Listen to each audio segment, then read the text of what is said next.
tous, bienvenue dans l'émission Métamorphose professionnelle, le podcast qui s'intéresse au parcours et aux transitions professionnelles pour vous donner des clés d'une reconversion réussie. Je m'appelle Tiffaine, je suis psychologue du travail et ma mission est d'accompagner les personnes en quête de sens qui souhaitent un changement dans leur vie professionnelle et ou valoriser leur image en les aidant à déployer leurs ailes et à prendre leur envol. Ma prochaine invitée porte très bien son prénom. Après avoir travaillé pour de célèbres marques de luxe comme commerciale, elle a décidé de répandre sa joie au travers du coaching. Joy nous raconte sa métamorphose qui a opéré pendant plus de 7 ans. Je vous propose de l'écouter. Bonjour Joy. Bonjour Tiffaine.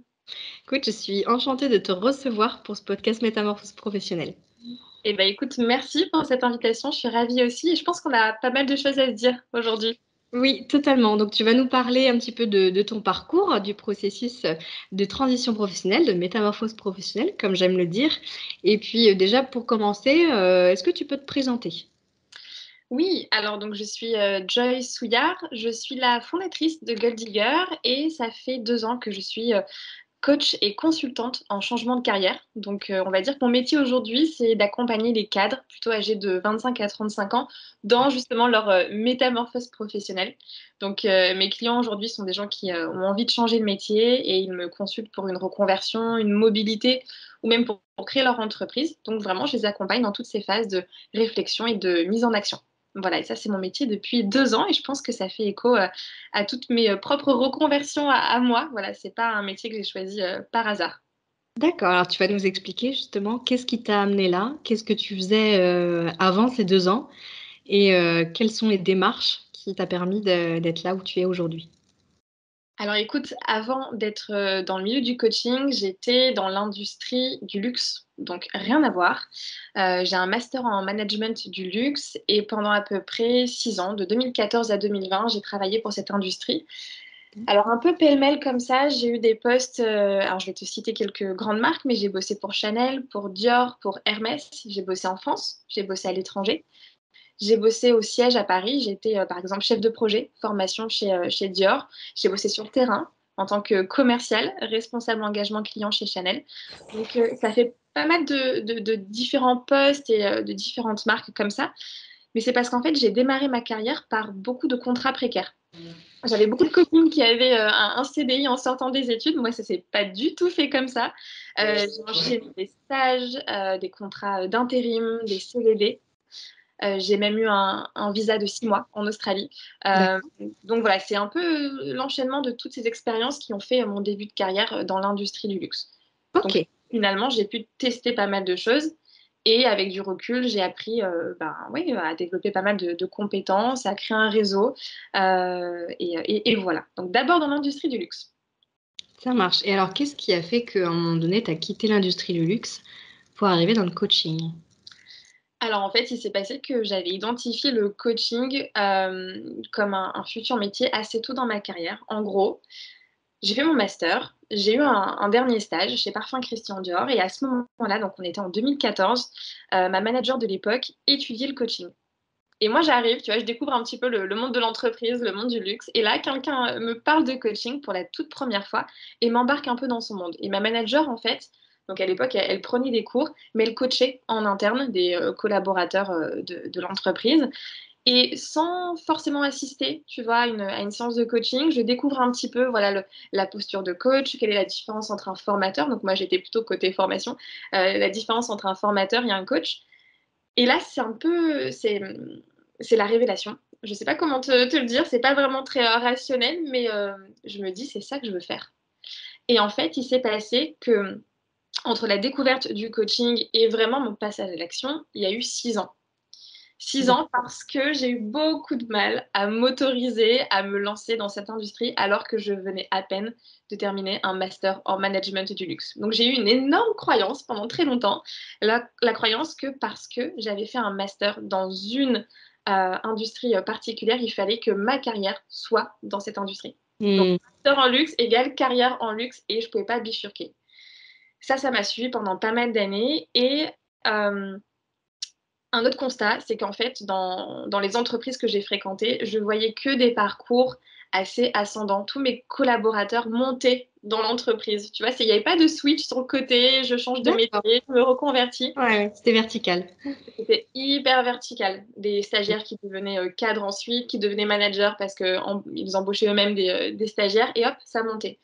Et donc moi qui avais un peu envie d'aller sur les côtés et de tenter autre chose, bah, je voyais pas de rôle modèle, tu vois, j'avais pas forcément d'exemple autour de moi.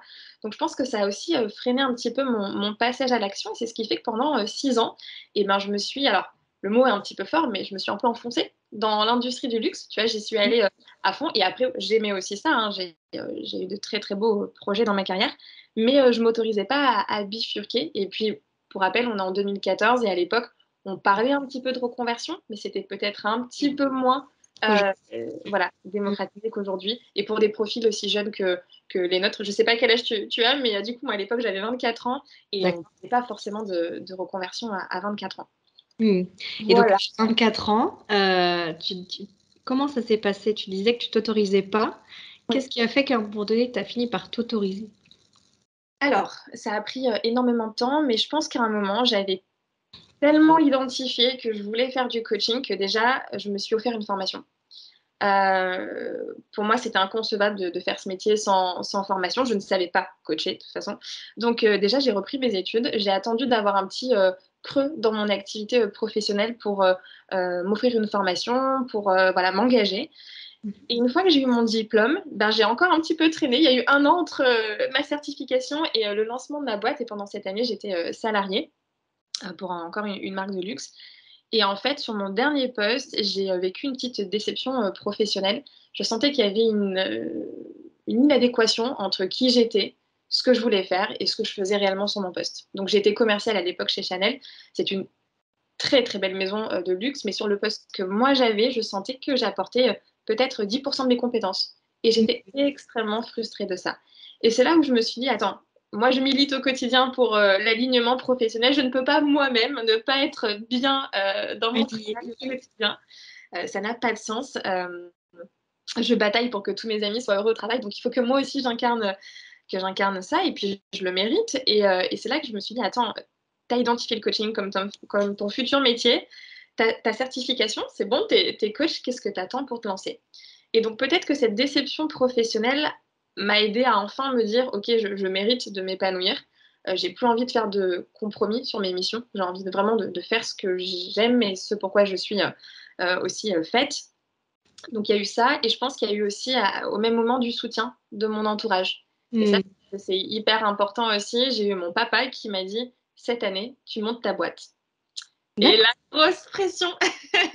Et c'est que c'était déjà des choses que tu avais en tête de créer ton entreprise à ce moment-là? Oui, mais c'était extrêmement secret. J'en parlais pas, ou alors très très peu, ou vraiment aux gens de confiance, ceux qui allaient soutenir le projet. Je pense que c'était hyper important pour moi. Et c'est vraiment un conseil que je donne quand on est en train de vivre une métamorphose professionnelle. On a besoin de bonnes ondes. Et donc voilà, j'avais choisi quelques alliés dans mon entourage, ces personnes qui allaient me soutenir. Et bien évidemment, il y avait ma famille. Mon père est chef d'entreprise, donc voilà, Hmm. il connaît l'indépendance, il connaît ça. Et en fait, on était le 1er janvier 2020. On se souhaite la bonne année et tu vois, il me dit, bon, bah, pour cette année, tu montes ta boîte. Et en fait, c'est marrant parce qu'il m'a pas dit, ça serait bien que tu montes ta boîte. Il m'a dit, tu montes ta boîte. Donc, comment tu l'as pris? Tu m'as dit que c'était une forme de pression, mais qu'est-ce que tu as ressenti à ce moment-là? Ce qui m'a étonnée, c'était l'affirmation, tu vois, c'était une affirmation de son côté. Je l'ai senti comme un coup de pression parce que je me suis dit, waouh, je suis attendue. Et en même temps, c'était hyper porteur et très motivant parce que j'avais besoin peut-être de soutien.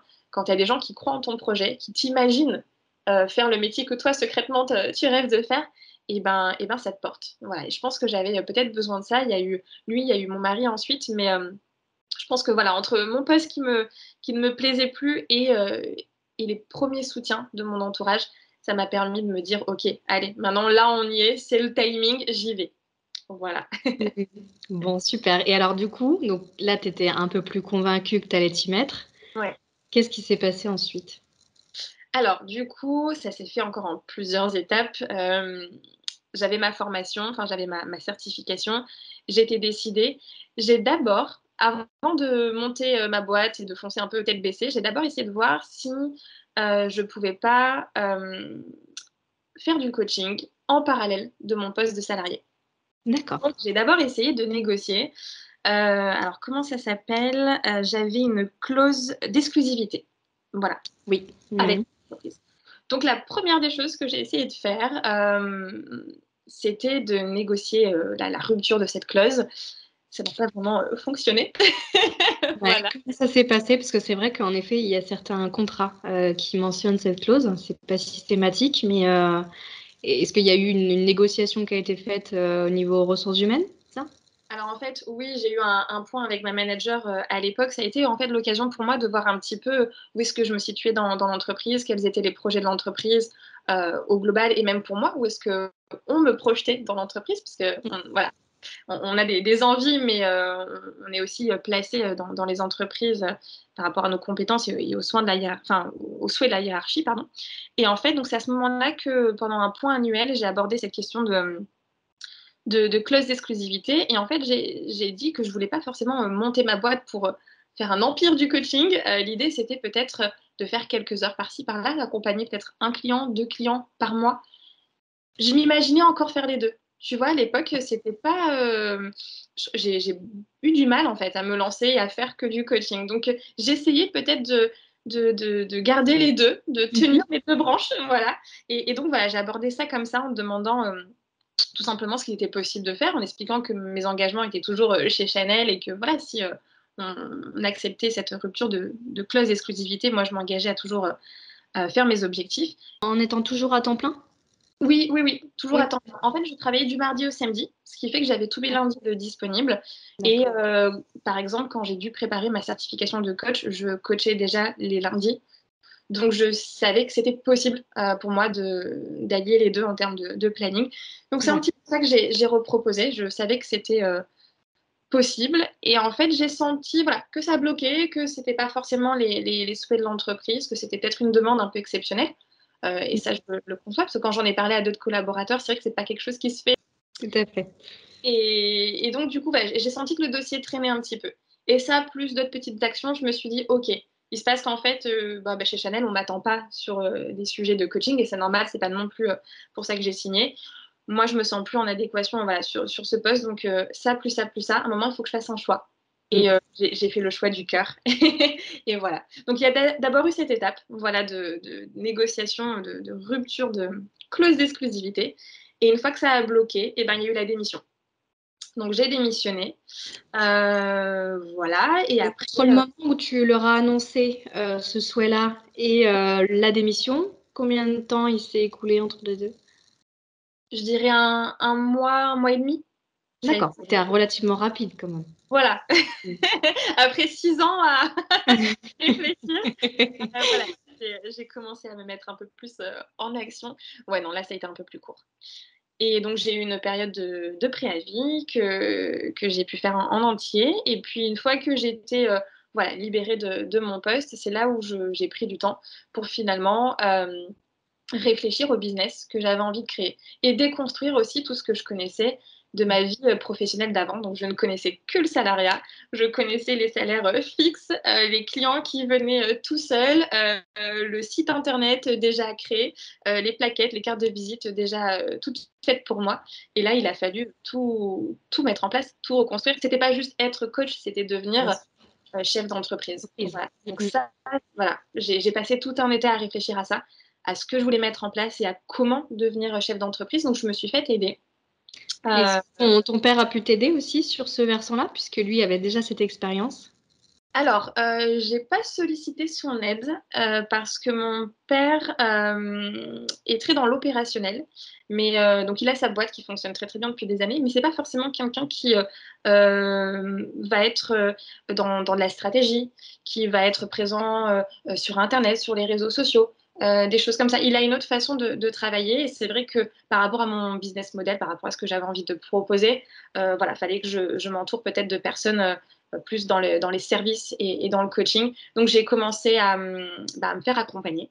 En Mhm. fait, à l'époque, j'ai pu avoir mes droits au chômage. Donc, ça, c'est quand même assez précieux. Je reprends le contexte, c'est que tu as démissionné ou il y a eu une rupture conventionnelle? Parce que si tu avais eu tes droits au chômage. Alors, un peu plus compliqué que ça. Pour D'accord. rentrer vraiment dans les détails, j'ai démissionné. Et en fait, à ce moment-là, j'étais à deux doigts de reprendre une petite mission, voilà, pour avoir une rentrée d'argent, puisque c'était assez difficile de démissionner et d'avoir rien du tout. Et on était juste avant le premier confinement. Et il s'est passé que à ce moment-là, la mission que j'étais censée avoir pour un peu combler mes fins de mois et me permettre de faire mon entreprise de coaching en parallèle n'a pas eu lieu. Et en fait, à ce moment-là, Pôle emploi a assoupli les règles pour avoir accès à son chômage. Et en fait, j'ai pu bénéficier d'une espèce de règle qui a été une espèce d'exception juste avant le premier confinement.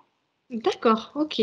Dès que j'ai pu passer entre les mailles du filet, je sortais d'une démission, j'avais peut-être un plan voilà, pour bosser à côté et créer mon business de coaching en parallèle. La mission s'est pas faite et donc j'ai pu, avec un dossier, ouvrir des droits au chômage. Mais ça a Ah, été une d'accord. particularité du premier confinement parce que j'ai démissionné juste avant cette date-là. Ouais. Oui, c'est ça, c'est bien de le spécifier parce qu'en effet, c'est plus le cas aujourd'hui. Non, malheureusement.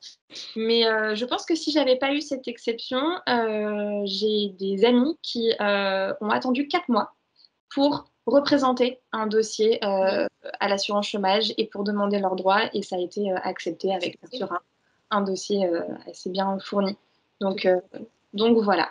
Et donc oui, grâce à cette période, grâce à ce chômage finalement, j'ai pu bénéficier d'ateliers, d'accompagnement qui sont offerts du coup aux demandeurs d'emploi. Et c'est là que j'ai présenté mon envie de création d'entreprise. Et en fait, le Pôle emploi m'a redirigée vers un de leurs partenaires qui m'a accompagnée pendant 5 jours sur de la création d'entreprise. Donc il y a eu... Sur 5 jours, parce qu'il y a le dispositif Active Créa, c'est pas ça?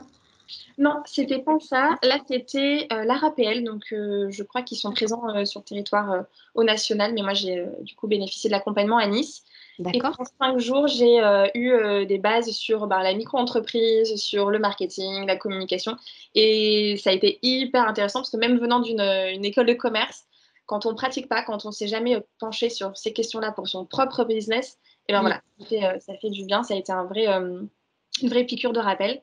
Donc j'ai travaillé là-dessus et je me suis aussi offert les services d'une coach pour justement réfléchir à mon positionnement, à comment est-ce que je me voyais CEO, chef d'entreprise et comment incarner ça quoi. Il y a faire du coaching et il y a être chef d'entreprise et il fallait vraiment que je combine les deux. Donc ça a été vraiment les premières étapes de ma transition vers le coaching. Comment tu t'es positionnée finalement? Alors, pour le coup, ça a été assez facile. Je savais que je voulais coacher sur des thématiques de carrière. D'accord. Euh, je pense que ça vient ouais, de mes études, en fait, depuis assez jeune.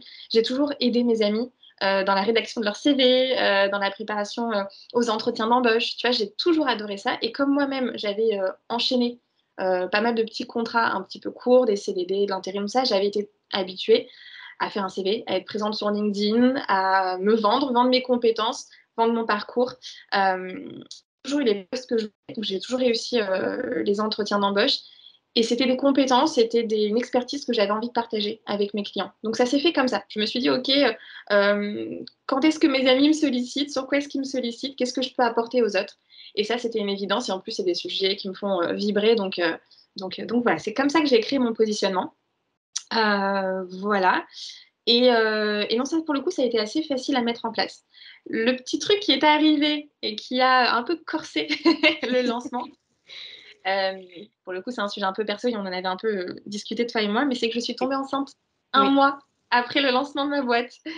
Alors, d'un côté, ça a été une très belle surprise et c'était un bébé désiré. De l'autre, je ne pensais pas que ça allait arriver aussi vite. Euh, j'ai fait partie des chanceuses qui tombent enceintes assez vite et c'est vrai que il m'a fallu en fait de suite équilibrer le perso et le pro. Tu vois, Mm. je pense que si j'avais pas eu cette grossesse, je me serais vraiment jetée sur le projet Gold Digger à 3000%. Peut-être même que je me serais cramée. Parce que me connaissant, je sais que je peux être très enthousiaste et très à fond. Et là, en fait, de suite, il y a eu du perso dans mon pro. Tu vois, Mm. il y a eu cette grossesse. avec l'envie de ne pas me stresser. Donc j'ai abandonné un peu mes objectifs de première année. Je m'étais fixé des objectifs de clients, de chiffre d'affaires. Je me suis respectée, je me suis dit, ok, on va pas se stresser, on va pas se mettre une charge qui peut abîmer le mental et le corps. Là, voilà, il y a une grossesse, donc on va y aller cool, on va prendre les opportunités comme elles arrivent, et puis on va accepter aussi qu'il y a un congé mat, donc il y a un break. Voilà, c'est ça ça. c'est bizarre, hein. On se Oui. lance et il faut déjà faire une pause, c'est hyper frustrant. Et, C'est pas toujours simple hein, quand on est chef d'entreprise. exactement. Donc ça a été, on va dire, la petite difficulté qui a fait que j'ai dû très très vite m'adapter. Et aujourd'hui, ben, ça fait partie de la façon dont je bosse. Je suis obligée, voilà, d'avoir un équilibre vie pro, vie perso, d'être maman, chef d'entreprise. Donc voilà. Mais c'était, ouais, à la base, pas forcément prévu dans ce timing-là. Alors justement, on parle beaucoup d'équilibre vie pro, vie perso, mais après chacun a son propre équilibre.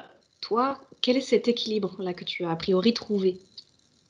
Alors, je fais beaucoup en fonction de mon enfant et de la crèche, comme Oui. beaucoup de mamans.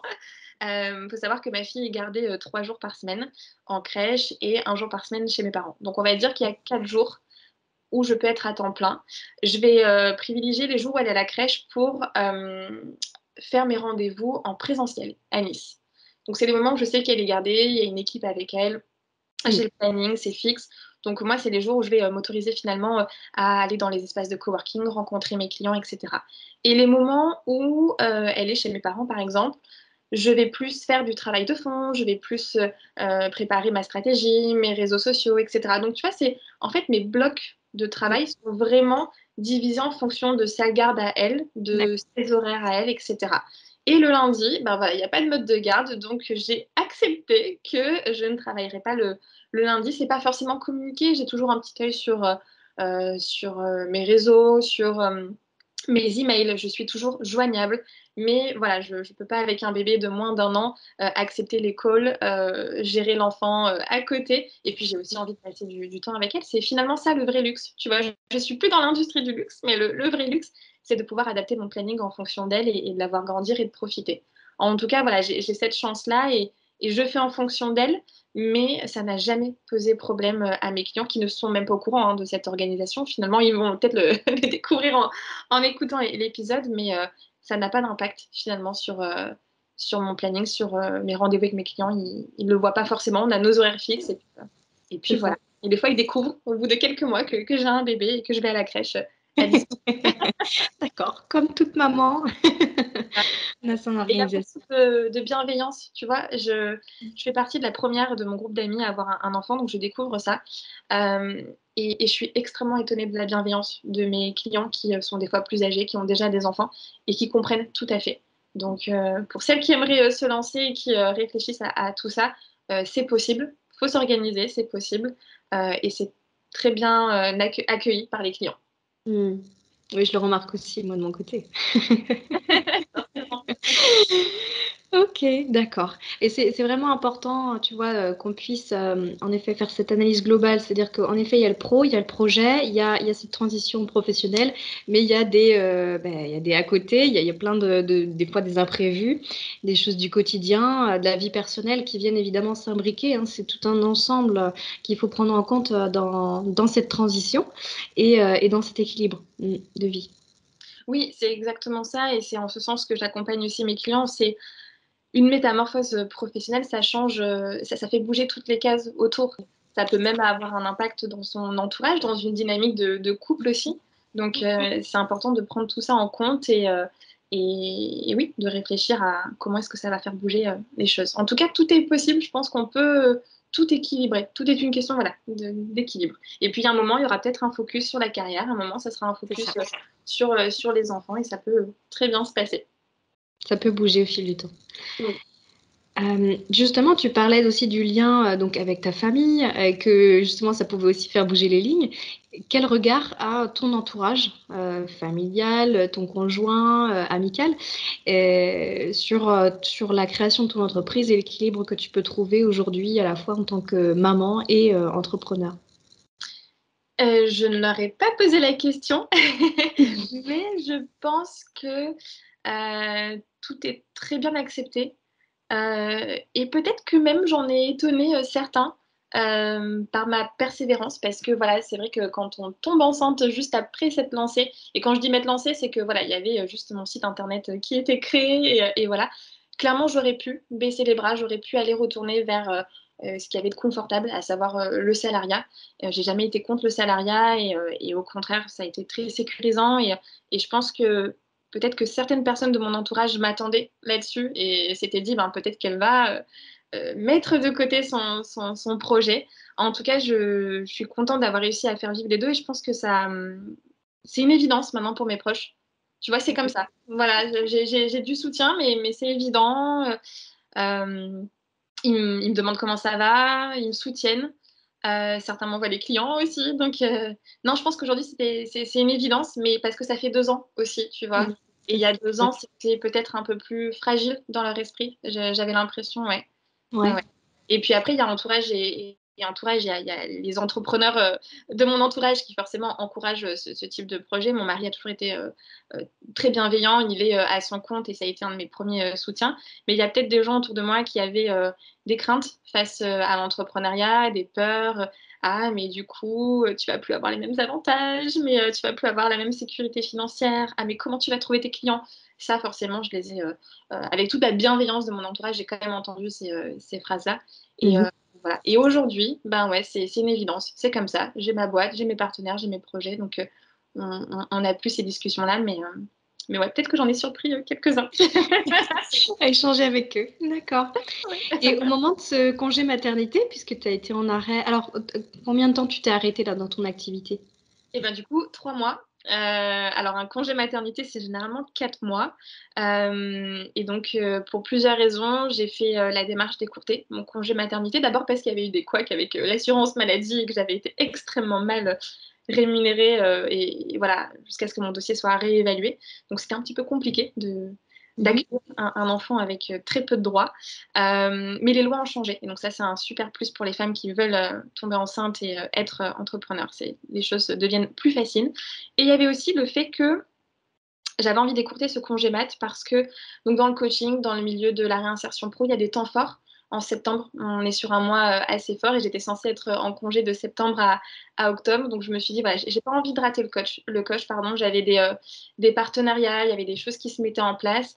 Et puis je savais que j'allais pouvoir, tu vois, m'occuper de ma fille, gérer cette reprise. Donc voilà, je me suis dit, ok, je vais faire les choses en douceur, je vais écourter, mais ça va être tout en douceur, ça va pas être 5 jours sur 7, full time, mon bébé voilà, directement séparé à la crèche. Non, on a fait vraiment les choses en douceur. En tout cas, D'accord. c'était important pour moi de ne pas m'absenter trop longtemps. Un Mhm. business tout récent, tout neuf. Tu vois, je voulais pas apparaître et disparaître d'un coup. Et Ouais. puis, j'aime travailler. J'aime travailler, j'aime être maman. Et pour moi, c'était important de vraiment, dès le début, concilier les deux et pas m'absenter trop, trop longtemps. Je respecte celles qui étendent finalement leur congé mat, qui le font durer dans le temps. Mais je sais pas, j'avais la sensation que j'allais pouvoir tout faire, donc je l'ai fait. D'accord. Bon, en tout cas, voilà, il y a pas on sent qu'il n'y a pas de regret de ton côté du fait d'avoir écourté ce congé maternité. Non, j'ai pas eu l'impression de moins bien m'occuper de mon enfant, de moins bien m'occuper de mon business. J'ai vraiment tout fait, Ouais. voilà, en même temps et pas de regret. Et c'est comme ça que j'essaie de travailler aujourd'hui. C'est vraiment, encore une fois, cette idée d'équilibre. On peut tout faire. Il y a des temps forts, il y a des moments, voilà. Mais oui, des fois, je me couche à minuit, alors que j'aurais préféré me coucher bien plus tôt. Mais c'est comme ça et ça fonctionne bien. Voilà. Et donc, au moment de ton congé maternité, est-ce que tu savais que tu allais reprendre ton activité ou est-ce que quand même l'idée de reprendre du salariat, ça t'avait quand même traversé l'esprit? Au moment du congé mat, Oui, euh, ou même peut-être avant, au moment où tu as su que tu étais enceinte? alors, au moment où j'ai su que j'étais enceinte, je me suis dit, ah là là, comment est-ce qu'on fait? Parce qu'encore une fois, j'avais pas vraiment d'exemples autour de moi. Tu vois, j'avais très peu, alors déjà de femmes entrepreneurs. Alors, bien sûr, je peux en trouver sur les réseaux sociaux, mais vraiment en amis, Mm. euh, j'en avais quasiment pas. Donc, il y a eu ça. Et en plus, voilà, de femmes qui avaient une grossesse et une boîte en même temps. Enfin, voilà. Mm. Après, j'ai des collègues coachs, mais plus âgés, qui ont des enfants déjà scolarisés. On est sur voilà, une autre gestion du. Ouais, je pense qu'au moment de la grossesse, ça m'a peut-être effleuré l'esprit une fois, tu vois. Je me suis peut-être dit, bon, est-ce que c'est raisonnable? Est-ce que je vais y arriver? Et puis finalement, j'ai quand même démissionné de chez Chanel, tu vois. Mm. Donc, on arrive à démissionner d'une grosse boîte avec, enfin voilà, c'était, même si mon poste ne me plaisait plus à 100%, il y a quand même de très beaux projets, de très beaux produits, beaucoup d'avantages. Enfin, il y a des collègues géniaux. Enfin, tu vois, j'ai quand même quitté tout un confort pour me faire un peu violence et aller monter mon truc. Donc, j'aurais été hyper déçue de moi si j'avais fait marche arrière, tu vois. Ouais.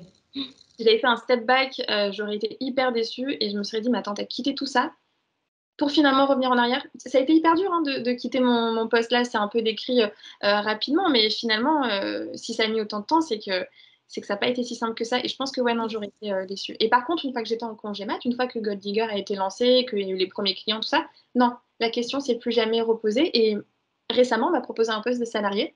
Un de mes partenaires m'a proposé un poste et je l'ai refusé. Parce qu'aujourd'hui, je crois à 2000% à mon projet, ça se passe bien en plus. Donc voilà, je sais qu'on peut tout concilier dans sa vie. Mais ouais, je me sens beaucoup plus solide qu'il y a 2 ans. Ouais. Mm. Cette solidité, tu l'expliques comment? Par l'expérience, le nombre de clients que tu accompagnes? Je pense que c'est un tout. Déjà, peut-être la reconnaissance Ouais. euh, qui vient de tout le monde. Ça peut être mon entourage, ça peut être mon réseau, ça peut être mes clients. Au début, personne ne m'attendait en tant que coach, tu vois. Donc, il a fallu un peu me rebrander, tu vois. Voilà, j'étais connue comme une experte dans le domaine du luxe, mais pas ni connue, ni reconnue, ni attendue en tant que coach. Donc, je pense que c'était là où je pouvais être un petit peu plus fragile. Et aujourd'hui, c'est vrai que les gens me contactent pour des missions. Donc, je sens que j'ai réussi à poser un petit peu plus voilà, mon socle. Il y a ça. Je dirais qu'il y a aussi bah oui, les partenariats que j'ai réussi à décrocher, les clients que j'accompagne, mon entourage, voilà, pour qui aujourd'hui c'est une évidence que je fasse du coaching. Donc non, je pense que c'est un tout. Ouais, ouais, ouais. Mm. Et peut-être ouais, les partenariats, finalement, ça a été le plus gros soutien. Je travaille avec les entreprises dont je rêvais il y a 2 ans. Tu vois, je m'étais notée sur un morceau de papier, j'aimerais travailler avec un tel. D'accord. Je voulais intervenir en université, en école de commerce. Et aujourd'hui, je travaille avec les écoles de commerce que j'avais notées sur mon petit bout de papier. Donc, tout n'est pas arrivé dès les premiers mois, hein, ça a pris un petit peu de temps. Mais aujourd'hui, ouais, je sens que les gens me font confiance et c'est ce qui me donne un peu plus de solidité. Ouais. D'accord. Là, tu parlais de ton papa qui t'avait lancé cette phrase, cette affirmation en janvier 2020 lors de la bonne année. Cette Oui. année, tu lances ta boîte. Quel regard il a aujourd'hui sur ton parcours et ta boîte aujourd'hui? Mais je pense qu'il est hyper fier. Ben, en fait, j'ai de la chance enfin, j'ai la chance, pardon, d'avoir des parents qui m'ont toujours soutenue, quels que soient les projets. Ce sont des parents qui n'ont pas fait d'études, tu vois, qui sont donc hyper fiers. Je suis la plus diplômée de toute ma famille. Donc, voilà, ils sont hyper fiers d'avoir une fille qui a un master, qui a travaillé dans l'industrie du luxe, qui aujourd'hui est à son compte. Et je pense que mon père valorise énormément l'entrepreneuriat. Donc, tu vois, ouais, je pense qu'il est hyper fier. Ce serait vraiment le mot, quoi. Ouais. Et il Mm. parle de moi à ses clients. Il m'a déjà demandé des cartes de visite. Enfin, voilà, c'est très mignon. Mais effectivement, je pense que c'est de la fierté qu'il doit ressentir. Mm. D'accord. Quelles ont été, selon toi, les difficultés que tu as pu rencontrer? En tant que chef d'entreprise? Oui.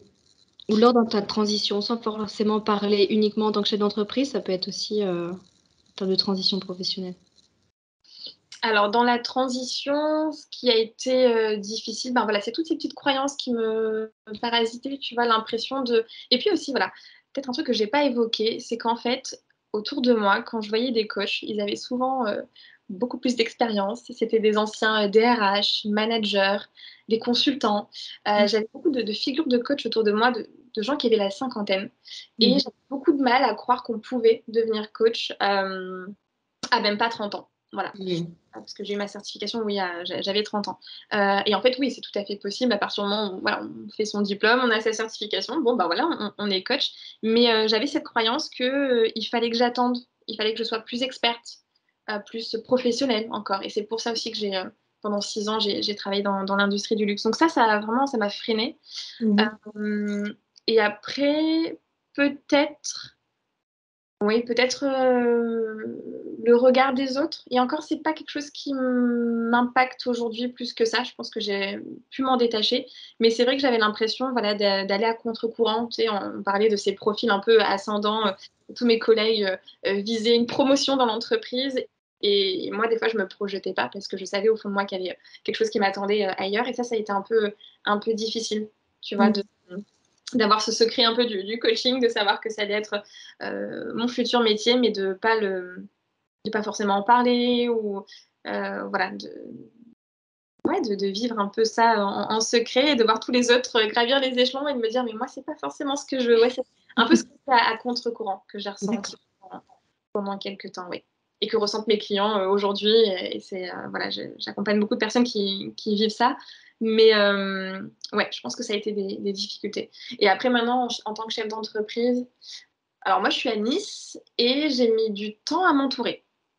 J'ai D'accord. mis du temps parce que mon réseau est principalement à Paris.